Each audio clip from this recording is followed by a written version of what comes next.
हर हर हर महादेव, हर हर हर महादेव।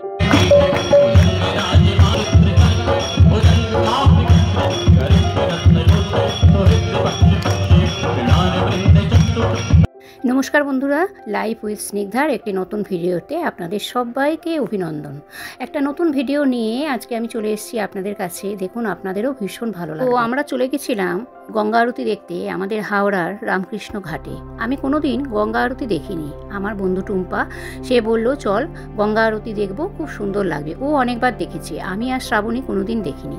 ताई टोटो करे चले जाচ্ছিলাম। सामने जे एका बसे आछे सेई हच्छे टुम्पा আর আমার পাশে বসে আছে শ্রাবণী। তো আমরা আমাদের বাড়ি থেকে ওই 3টে সাড়ে 3টে মতন করে বেরিয়েছিলাম, কেননা একটু আগে আগে বেরিয়েছি, আবার জায়গা পাবো না সেই কারণে। 3টে সাড়ে 3টে করে বেরোনোর একটাই কারণ, যাতে সন্ধ্যা নামার আগে আগেই আমাদের সেখানে পৌঁছাতে পারি। আর পৌঁছালে ওখানে যে জায়গাগুলো থাকে সেই জায়গাগুলো যাতে আমরা সামনের দিক করে বসতে পারি, কারণ সামনের দিক করে বসলে সুন্দরভাবে দেখা যায়, আর পেছনে অনেক ভিড় হয়ে যায়। এটা আমি মোটামুটি শুনেছিলাম ওর মুখে, কিন্তু কোনোদিন দেখিনি বলে অতটা আইডিয়া ছিল না। এই যে আমরা চলে এসেছি আমাদের গন্তব্যস্থলে। আর শ্রাবণী তো তার ভাড়াটারা মিটিয়ে দিল, আমাদের কাউকে ভাড়া দিতে দিল না, জানেন, ও নিজেই একা দিল। তো যাই হোক, বন্ধুদের মধ্যে তো এরকম হয়। আর এই দেখুন গঙ্গার ঘাটে আমাদের নানান ধরনের মূর্তি বিসর্জন করা হয়, সেই মূর্তির কাঠামোগুলো এই জায়গায় রাখা থাকে। কিছু কিছু মূর্তি তো জলে ফেলা হয় না, গাছতলায় এইভাবে বসানো থাকে। ব্রহ্মা বিষ্ণু মহেশ্বর, মা শীতলা, আমাদের বজরংবলী, সবার মূর্তি রয়েছে। আর কি বড় বড় মূর্তি, এত সুন্দর লাগছিল জায়গাটা। আর ওই দেখুন পরিবেশটা কি সুন্দর না, একটা লঞ্চ চলে যাচ্ছে, তখন একটু একটু অন্ধকার হওয়া বাকি রয়েছে, আকাশটা ফর্সাই ছিল। তো যাই হোক, আমরা আমাদের একটা জায়গা নিয়ে নিলাম, কেন আগে থেকে জায়গাটা না নিলে এই যে সিঁড়ির মতন করে বেশ চেয়ারের মতন করে বসা যাচ্ছিল।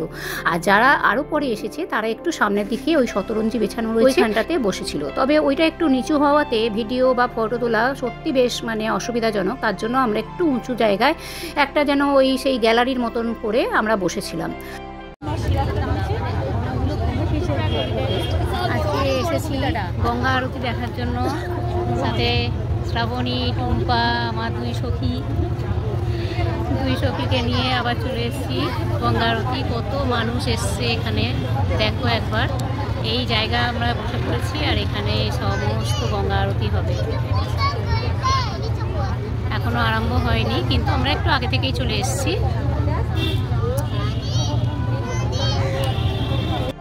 আর আমি ভীষণ এক্সাইটেড ছিলাম এই গঙ্গা আরতি দেখার। দেখুন বেনারসে তো আমরা অনেকেই যেতে পারি না, বেনারসের গঙ্গা আরতি একদম প্রসিদ্ধ।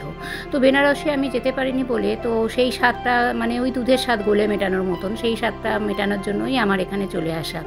আর সত্যি বলছি, আমার এত ভালো লেগেছিল কি বলবো। সন্ধ্যার মনোমুগ্ধকর পরিবেশ, সত্যি ভালো লাগছিল। আর যেই সন্ধ্যা হলো, চারদিকে যখন লাইটগুলো জ্বলে উঠলো, আরও সুন্দর।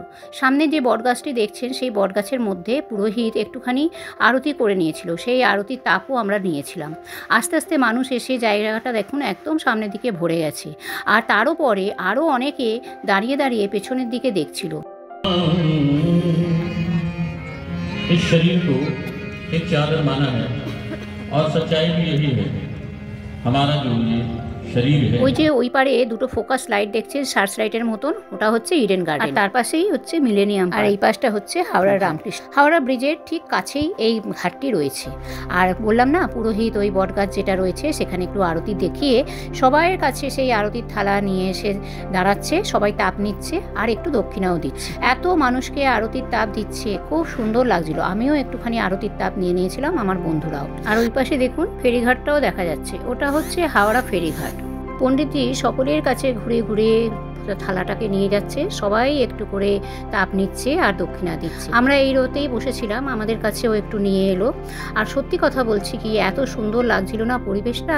এই পরিবেশটা দেখতে কত মানুষ কত জায়গা থেকে, কত দূর দূর থেকে আসে। এইরকম ব্যবস্থা প্রত্যেকটা গঙ্গার ঘাটেই এখন করেছে। কলকাতার মধ্যে বাবুঘাট, প্রিন্সেপ ঘাট এগুলোতে রয়েছে, আর হাওড়ার মধ্যে এই রামকৃষ্ণ ঘাট। তো আমি অনেক দিন ধরেই নাম শুনেছিলাম, কিন্তু কোনোদিন আমার যাওয়া হয়নি।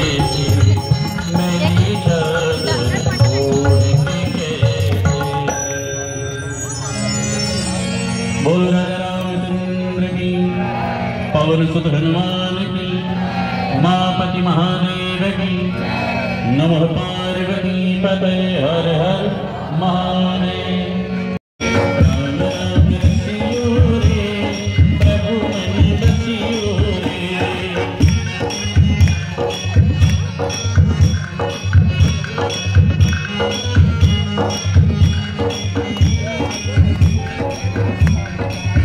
ভজন কীর্তনের সুরে চারপাশ একদম মুখরিত হয়ে রয়েছিল, খুব সুন্দর লাগছিল। এইবার আস্তে আস্তে 5 পণ্ডিত প্রথমে গঙ্গা বরণ করলো। গঙ্গার জলে গিয়ে নিজেদেরকে নানান ধরনের মন্ত্র জপ করবে, তারপরে ওরা আসবে। 5টা বেদি করা রয়েছে, সেই 5টা বেদিতে 5 জন পণ্ডিত উঠে দাঁড়িয়ে গঙ্গা আরতি করবে। আর এত সুন্দর সেই দৃশ্য, মানে আমার এখনও সেই চোখের সামনে ভেসে উঠছে। আর সামনে একটি লঞ্চও দেখতে পাবেন আপনারা, সেই লঞ্চে করে যারা আর কি টিকিট কেটে সেই লঞ্চে করে এসে সামনের দিক থেকে তারা এই সুন্দর দৃশ্যটাকে উপভোগ করছে।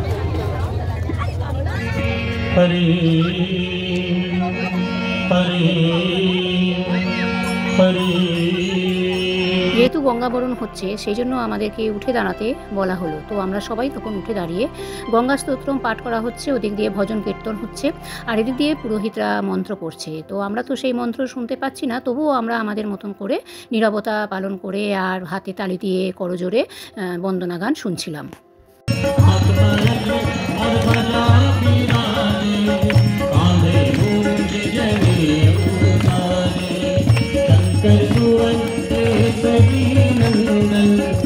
শুরু হয়ে গেছে পণ্ডিতদের আরতি করা, খুব সুন্দর লাগছিল। পঞ্চপ্রদীপ দিয়ে, ধুনো দিয়ে, ধূপ দিয়ে আর কর্পূর বাতি দিয়ে সুন্দর করে অনেকক্ষণ ধরে তারা আরতি করলো, প্রায় আধ ঘন্টা হবে। এত সুন্দর লাগছিল। আর ওই দেখুন লঞ্চটা বলছিলাম না, 2টো লঞ্চ দাঁড়িয়ে রয়েছে, খুব সুন্দর লাইটিং করে সাজানো থাকে লঞ্চগুলোতে আলাদা টিকিট কেটে দেখতে হয়, মানে উঠতে হয়, টাইম ভাগ করা থাকে, সেই টাইমের মধ্যে লঞ্চগুলো এসে দাঁড়ায়। এত সুন্দর আরতি সামনে থেকে দেখা আরও সুন্দর লাগবে। আমরা তো পেছন থেকে বসে আছি, পেছন থেকে তুলছিলাম, আর সামনের দিকে যারা লঞ্চের মধ্যে রয়েছে তাদের সুন্দর করে তারা ফটো টটো সব তুলছিল। অনেকক্ষণ দাঁড়িয়েছিল লঞ্চগুলো, প্রথমটা আমি বুঝতে পারিনি, তারপরে আমার বন্ধু টুম্পা বলল ওগুলো যারা সামনের দিক থেকে দেখবে আরতিটা তারাই ওই লঞ্চে উঠেছে। তো আমারও একদিন ইচ্ছা রয়েছে ওই রকম ধরনের লঞ্চে উঠে সামনের দিক থেকে আরতির এই দৃশ্যটাকে উপভোগ করার জন্য।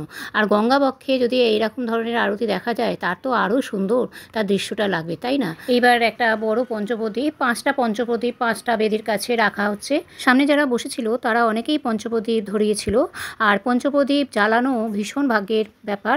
আমরা এতটাই পেছনে বসেছিলাম আর এই ব্যাপারটা ঠিক জানতাম না বলে আমরা উঠে যেতে পারিনি। তো সামনের দিকে অনেকেই জ্বালানোর সব ভিড় ছিল, দেখছিলাম। তো পঞ্চপ্রদীপ জ্বালিয়ে তারা বেদির কাছে রাখলো। এইবার হবে গঙ্গা আরতি। মেন যে গানটা আমরা শুনে একদম মন্ত্রমুগ্ধের মতন আমরা শুনি, আসুন শুনে নেওয়া যাক।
একটি ছেলে সমানে ওই যে কর্পূরদানি জ্বলছিল বা প্রদীপটা জ্বলছিল, সামনে একটি কর্পূর আছে মাথার ওপর, সেই কর্পূরের মধ্যে সমানে কর্পূর দিয়ে যাচ্ছে যাতে আগুনটা না নেবে।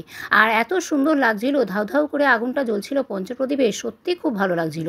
কতটা আগুনের শিখা যারা আরতি করছে সেই সব পুরোহিতদের কথা ভাবছি, তারা কতক্ষণ ধরে রয়েছে, তাদের হাতের কত জোর, তাই সেটাই চিন্তা করছি। আর সত্যি বলছি এত সুন্দর লাগছে এদের উপস্থাপনা, প্রত্যেকটা গঙ্গা আরতি বুঝিও এরকমই হয়।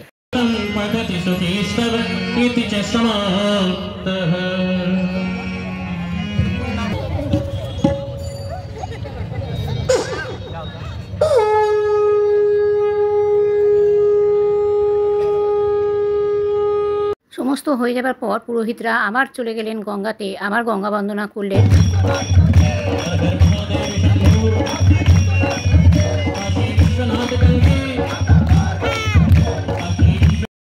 চলুন, পুজো টুজো সব কমপ্লিট হয়ে গেল। তারপরে আমাদের একটুখানি প্রসাদও দেওয়া হয়েছিল, সেইটার আর ভিডিও করা হয়নি, এত ভিড় তখন ছিল। তো প্রসাদ খাওয়ার পর একটুখানি হাত পা ধুয়ে নিয়ে তারপরে আমরা যে যার গন্তব্যস্থানে চলে যাচ্ছি। কিন্তু রাত তো অনেকটাই হয়েছে, তখন বাজে এই 8টা এরকম হবে। আর ওই সব অঞ্চলে না এত রাত্রেতে টোটো অটো সেরকম খুব একটা পাওয়া যায় না, তো টোটো পেতে একটু অসুবিধাই হচ্ছিল।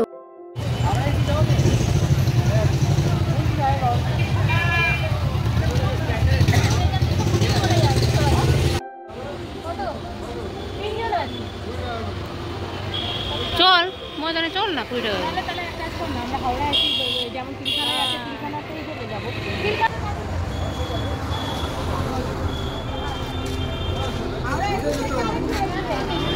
যাক বাবা, শেষে একটা টোটো রাজি হলো। আসলে ওই দিকটা একটু ব্যাক সাইড, আমাদের এই দিকটায় এইসব টোটো আসে না, যার ফলে একটু ঝামেলা হচ্ছিল। তারপরে অনেকক্ষণ ঘুরে ঘুরে একটা টোটো পেলাম। তারপর যাই হোক, আমাদের অঞ্চলে আমরা চলে আসতে পারলেই। এবার বাড়ির কাছাকাছি এসেও কি শান্তি আছে? টানতে টানতে নিয়ে গেল টুম্পা তাদের বাড়িতে। বললো না, এত তাড়াতাড়ি বাড়ি ফেরা যাবে না। কি আর করব, বন্ধুর কথা ফেলতে পারি না। তার বাড়িতে চলে এলাম। এবার তার বাড়িতে চা, আর আসার সময় আমরা একটুখানি সম্বরা নিয়ে এসেছিলাম, কারণ তখন তো অনেকটাই রাত হয়েছে, চপ টপ কিছুই নেই। গল্পে এতটাই মশগুল হয়ে পড়ে ভিডিও করতেই ভুলে গেছি, সেই নিয়ে হাসাহাসি। তাহলে চলুন, ভিডিওটি আজকের মতন এখানেই শেষ করছি। সবাই খুব ভালো থাকবেন, সুস্থ থাকবেন, নিজের প্রতি খেয়াল রাখবেন। ভিডিওটি লাস্ট অবধি দেখতে থাকুন, ফিরে আসছি অন্য কোনো নতুন ভিডিও। ওটাই করছি, এটা আমার চা, এটা আমার চা।